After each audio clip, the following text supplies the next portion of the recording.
Look at me releasing 2 videos in 1 week.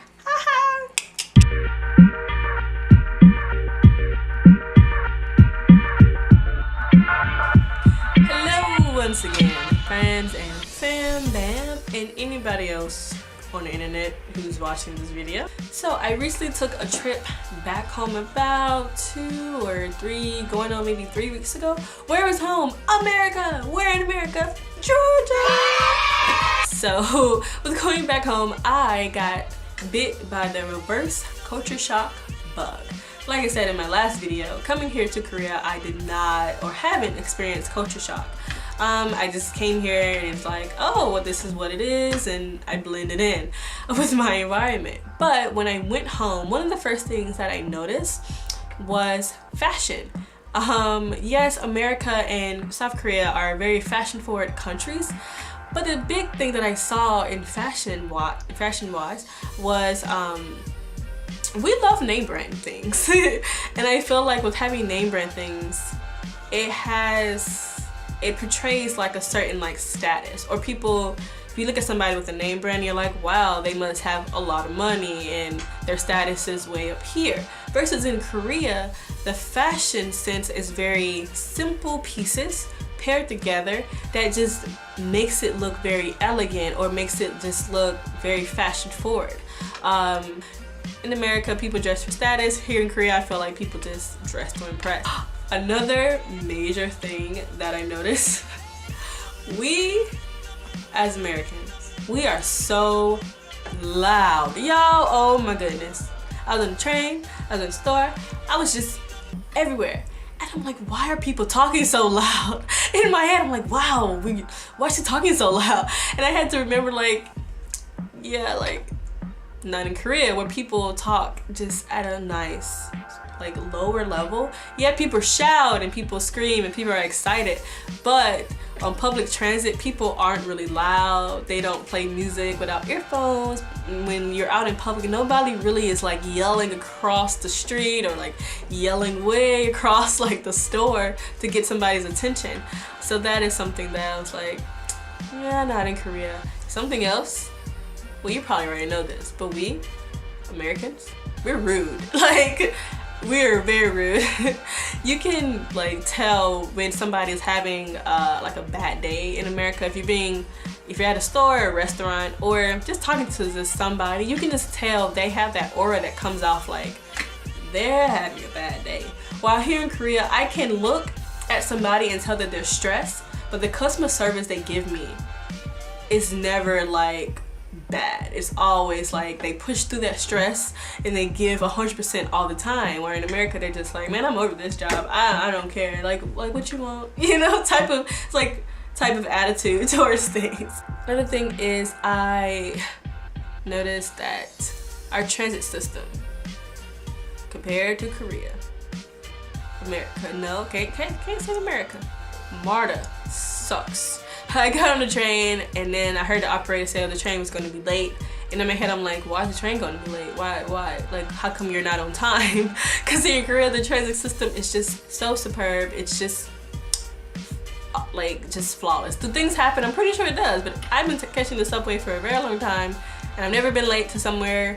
It's always been on time for me. Things are also very far. In America, you need a car almost. Well, not almost. In a lot of places, you do need a car. I can walk outside in my apartment right now, walk down the street. I can hit so many restaurants. You can walk about 10 minutes, hit some shopping areas. Walk, 10 minutes, hit like a movie theater. And in America, things are just so far.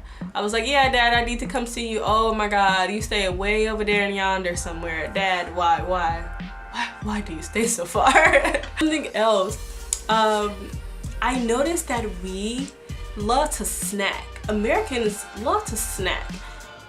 Versus just my like time being here in Korea, I have seen like Koreans like snack, but it's never like a walking snack. It's like they're sitting down somewhere and they're having a snack, or they go to like a street, like a streetcar, they go get street food from a food truck, or just a food cart that's on the street. But in America, wow, we really love our snacks. We just be snacking, got a bag of chips, we got some granola, got some candy, shoving it in our kids' faces. It's really funny how like, dang.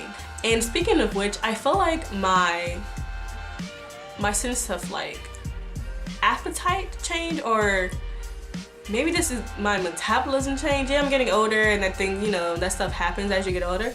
But I noticed that when I was at a restaurant and my food came out and I looked at that food like, I can't eat all this. Like, no, there's no way. Like, are you kidding me? This is a lot of food. And I'm from the South, so you guys already know our proportions are just so big in compared to the rest of America. Our food is like, bam, here you go.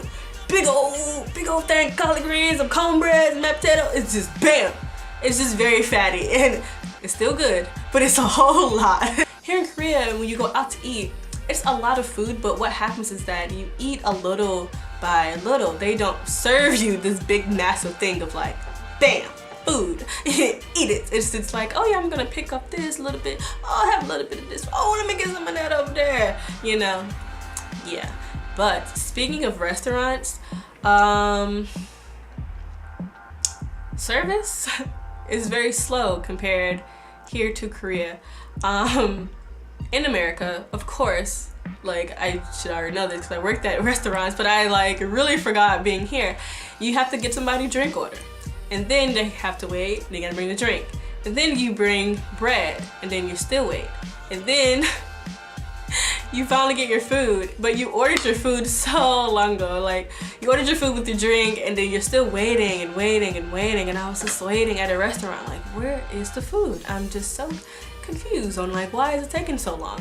Here, you don't really order soft drinks. A lot of Korean restaurants, they just serve you water, and yeah, you can order like a thing of beer or soju, but a lot of restaurants, you can just, when you you can pay for your food like straight up, like right up front, and you go and like pick your beer or soju from the cooler, and your food just comes within like 10 minutes or probably like less than that depending on where you go. And in America, you have to like wait for your bill. In Korea, while you're eating, bam, here's your bill. It's like no waiting for the bill. There's no like, hey, I'm waiting for the bill. It's like, no, in Korea, it's just like already there for you. So you eat, you go in, you eat, you dine, got your bill, time to go. There's just no way. Another thing that I noticed was when I was on the bus, going home, I had like some bags in my hand coming from the store, and like a guy saw me and he was like, oh, here, have my seat. And for a moment I kind of paused and I was like what? Because I was walking past him, like looking like kind of like looking for another seat, and he was like, no, here, have my seat. And I was like, are you serious? Because here in Korea, you come to Korea, do not expect a man to give up their seat for you. It's just not gonna happen. It doesn't matter, oh, but I'm a female. It is not gonna matter. You gonna be on that subway, you're gonna be standing up like every other female on the subway. Men do not give up their seats for women. They just don't. Although I have seen a lot of men give up their seats for pregnant women, but or for women who had like kids, they would like tell like the kid to sit down. But if you just a regular like person, not even, they don't even give their seats for like Ajumas. Like, no, Ajumas be standing up like everybody else. So that's something that really shocked me. But speaking of men, the dreadful thing about being a woman is being catcalled at. Oh God, yeah, got catcalled at, and it was so like, you gotta be kidding me. Cause in here, you don't get catcalled at. Nobody's gonna catcall you. Nobody's gonna be like, hey ma, hey Shy, hey, what's up? No, none of that. None of that. And one last thing. Going home, and I was on the like bus and train, like riding at night, going home. And it felt it got to a certain hour where I was like, yeah, it doesn't really feel safe. I don't know, it was something about it. I don't know how to explain it, but being here in Korea, I don't really feel unsafe. Yes, we have a war going on with North Korea, but I still don't feel unsafe. I've walked to 24-hour cafes like in my city before, this coming from studying. Cause it's, you know, nice cafe, you know, you can go there, you know, 24 hours, get some coffee, get some cake, some dessert, and just, you know, sit there and relax. And so walking home, like from those cafes, or even coming from Seoul late at night, I just never felt like unsafe. But in America, I had like this, I don't know how to explain it, but just something, it just made me feel very unsafe. And again, being from the South, you profiled a lot. So not only that, it's just like I just had this, oh God, let me, I don't know. It was something about it. I'm not saying that here in Korea, like, things don't happen. No, things happen all over the world. But Korea is known to be a very safe country in compared to other countries. So there's that. So that was my culture shock experience. And I hope you like what you saw. Subscribe for more videos. Leave a comment below if you want to. And I will see you later.